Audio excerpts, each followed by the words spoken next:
Hello, I'm Beth Joey and welcome back to my YouTube channel.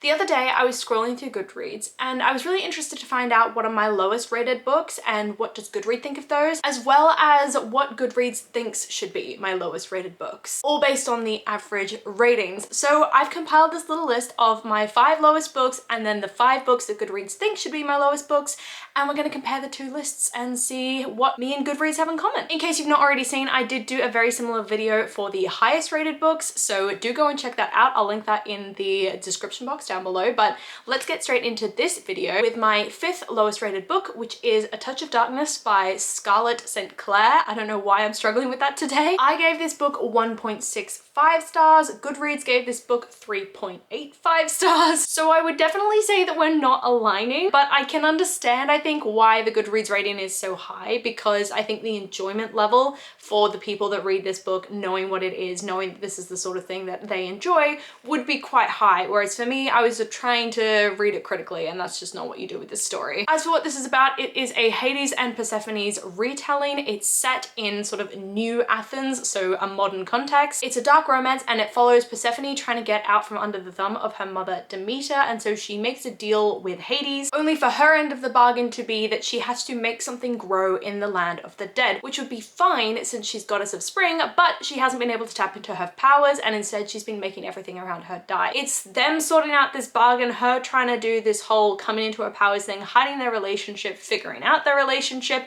and then also the horrible parental influence dealing with all the whims and fancies of the Greek gods. Good, fun, smutty, dark romance, but I don't think it deserves 3.85 stars. Next up, we've got Waking the Witch by Rachel Birch. I gave this 1.43 stars, and Goodreads, again, 3.71 stars. This is very different to what I think it should be rated, and with this one I don't fully understand why. This story follows Ivy, who in the search for her mother, she receives a strange phone call from a woman telling her never to come to the island or to the lighthouse on the island because it's incredibly dangerous there. Ivy believes that this woman is her mother, so of course she goes to the lighthouse and she gets wrapped up in this sort of Arthurian legend replaying itself in a modern context, and her only chance of survival is to look deep within herself, track her own history and her past, and work with the strange birds that seem to be popping up all around the place. I went into this book thinking it would be a romance because the sort of tagline is, I tried to keep you safe but I see now that I can't, they won't stop until they have you. For me, that's classic romance line, but that's actually what the mother says to her daughter. Kind of went into this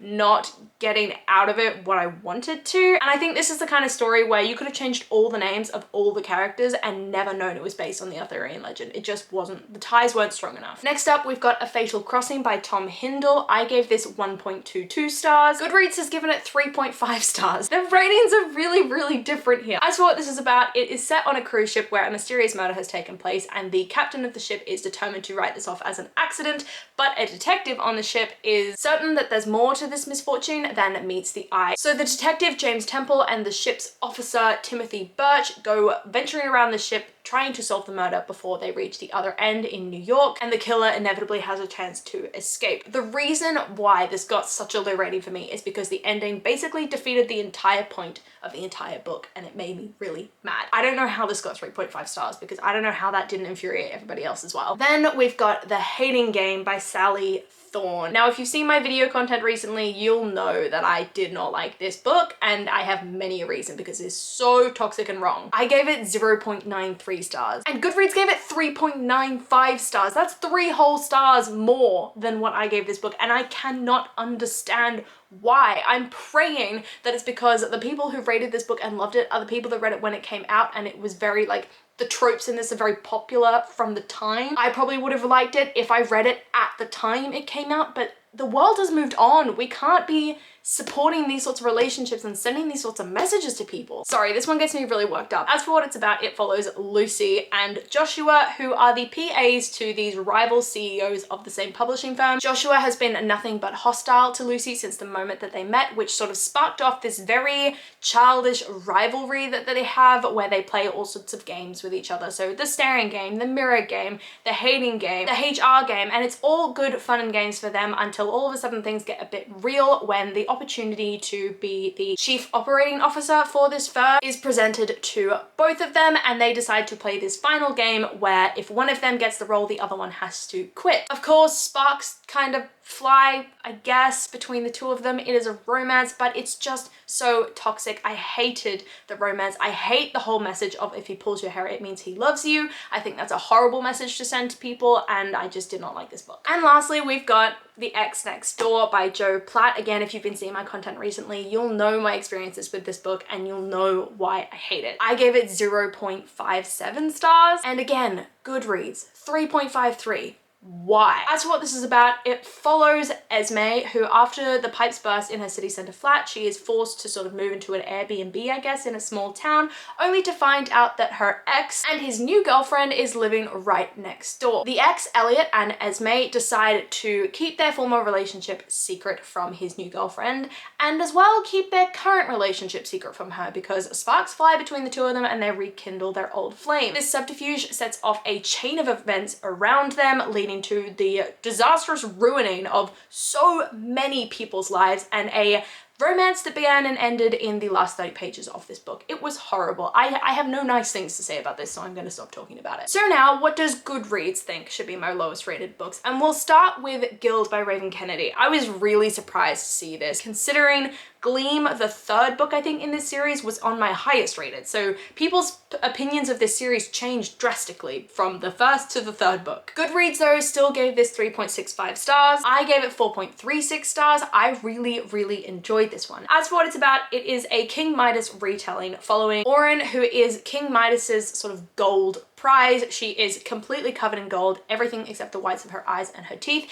and she is sort of trapped in King Midas's palace, but it's a Stockholm Syndrome kind of romance in that she believes that she's in love with him and that he has trapped her there because he is protecting her. Until her love for King Midas is challenged because she is the centerpiece in a deal that she did not consent to. That leads to her being kidnapped multiple times and thrust into a kingdom that is perhaps undeserving of its title as tyrannical. I really enjoyed this book. I think the series kind of got worse as it went on, but it really started well with this, and this one absolutely destroyed me. Then we've got The Roommate. Goodreads gave this 3.62. I gave it 2.5, so I'm not mad about the Goodreads rating because it's quite similar to my own, at least compared to some of the others we've talked about. This particular romance is a bit of fun. I just think it didn't really go anywhere and it was kind of boring, and the setup was just a bit, it made me hate characters that I think I was supposed to have this little love triangle situation with. It follows Clara Wheaton, who is a consummate good girl, always doing everything that everybody expects of her, until one day her, I think, childhood crush invites her to move in with him, and so she drops her entire life and moves across the country to move in with him, only for her to find out that him and his band are going on tour and he's actually shacked her up with a random person that he found on Craigslist. This person is a man named Josh, who could potentially throw her good girl reputation to the dogs because he has made a name for himself in adult entertainment. But while Josh and Clara may not agree on much, they do believe that women deserve better sex, and what they decide to do about it will completely throw a wrench in their entire lives and everybody else's expectations of them. It was a good fun read, but again, nothing exciting really happened and I just lost interest. Next up, we've got The Final Girl Support Group, which Goodreads gave 3.55 stars. I gave it 1.72 stars. Again, very differing ratings. I don't know why I picked this up because I don't like horror, and I especially don't like the sort of campy, make fun of it kind of horror, and that's exactly what this is. It follows a group of women who are all the final girls from infamous horror movie-like situations in real life,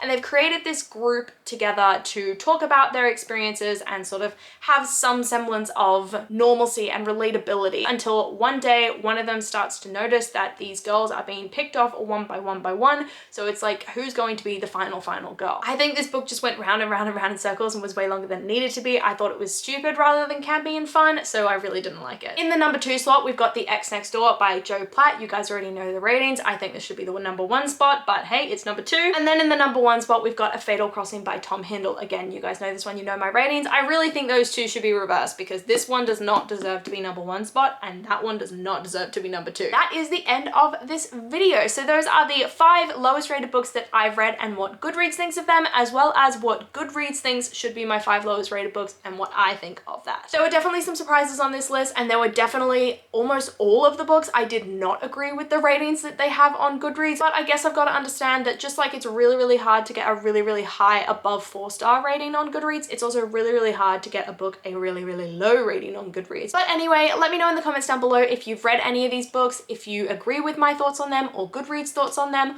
or just let me know what you're reading at the moment, loving it, hating it, all that sort of thing. Come and chat to me in the comments down below. I love talking to you guys and I do my best to reply to every single comment. I really hope that you enjoyed this video, and if you did, please do let me know by liking, subscribing, and hitting that notification bell all down below. It is a super easy way to help my channel grow, and you guys have been doing so well at that lately, and I cannot wait to see you guys in my next video coming very soon.